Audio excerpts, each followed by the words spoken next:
One overlooked aspect to the supply chain bottlenecks gripping the world are those that help finance the purchases of the inventory stuck on those giant ships. Let's explore this more with John McQuiston, who is the head of structuring and program management in Wells Fargo's trade finance business. John, good to see you this morning. Thanks for hopping on here. From your vantage point, have we reached the peak and how bad these bottlenecks will be getting? It's hard to give a definitive answer on that. I mean, eventually things will recalibrate. You have a global logistics system that's calibrated for 5% up, 5% down growth.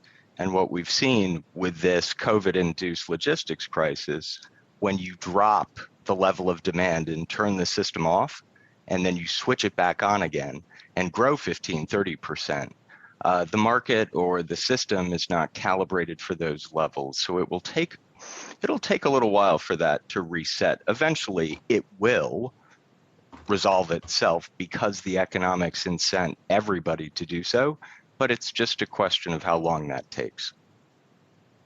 Hey, John, it's Julie here. To take a step back for a minute, you focused on supply chain finance, which I think got the wrong kind of attention earlier in the year from the blow up of Greensill, which was one of the biggest players in that space. What role is supply chain finance playing in the current situation as we're seeing it? Right. Supply chain finance is a tool, and like all tools, it can be used for its intended purpose or it can be taken too far.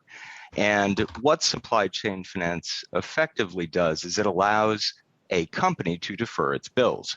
So if I could defer my mortgage and car payment and cable payment for 6 months and have it permanently deferred 6 months, that would be a huge source of cash.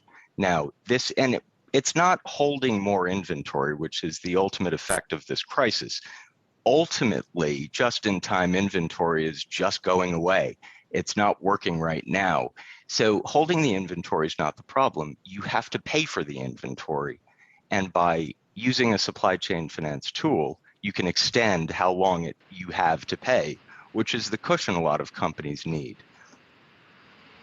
Hey, it's Brian Chung here. Now, what's interesting is that we've seen some companies, we were talking about this in an earlier block, kind of pull forward some of their fundraising to try to get more capital, perhaps ahead of what could be more expensive borrowing costs next year if the Fed raises rates. Now, when it comes to issuing corporate debt, is that one way that you can get supply chain financing? What are the mechanisms by which you actually do this type of process for those that are maybe not aware of this type of field?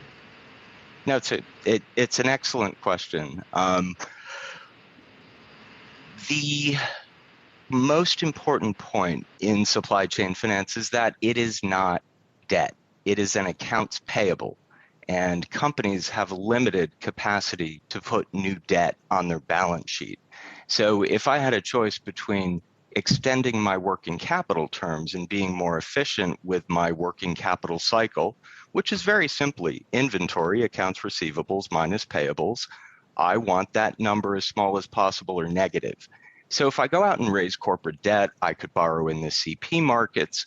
But what about if you're a mid-corporate player or you're a company that already has a lot of debt in the balance sheet and the agencies are looking at giving you a downgrade in your debt ratings? Do I really want to add more debt? Well, no, I'd rather extend my payables further because it's not debt. It's simply a form of extended payment for your payables. Does that make sense? That does make sense, John, even on a Monday morning when things are busy. I got that. But let me ask you this. Brian briefly touched upon the potential for higher interest rates. What would higher interest rates mean to your business? And then by extension, what would that mean to consumers that are ultimately out there buying this inventory? The higher interest rates effectively are not the factor that would drive down supply chain finance usage in the market by either large corporates or any other firms. It's a question of the differential between what a buyer pays and what a seller pays in terms of interest. So if you are a big investment grade buyer and your interest rates go up 1%, but your suppliers who are financing at much more expensive rates in the normal non-supply chain finance construct, their rates go up 4, 5, 6%, then the incremental value offered by these programs is even more significant. So, I mean, ultimately, these costs may, in certain sectors, depending on the dynamics of that sector, roll into the cost of the product and end up with consumers. But most corporates and their suppliers try to minimize that as much as humanly possible. But, just walk into any local supermarket and you're going to see the cost of a whole basket of goods being a lot more expensive than they were perhaps, 2 years ago. So eventually it does work its way in, but companies try to hold back on that. Yeah, my wallet, John, is really taking a beating this holiday season. We'll leave it there for now. Very interesting topic.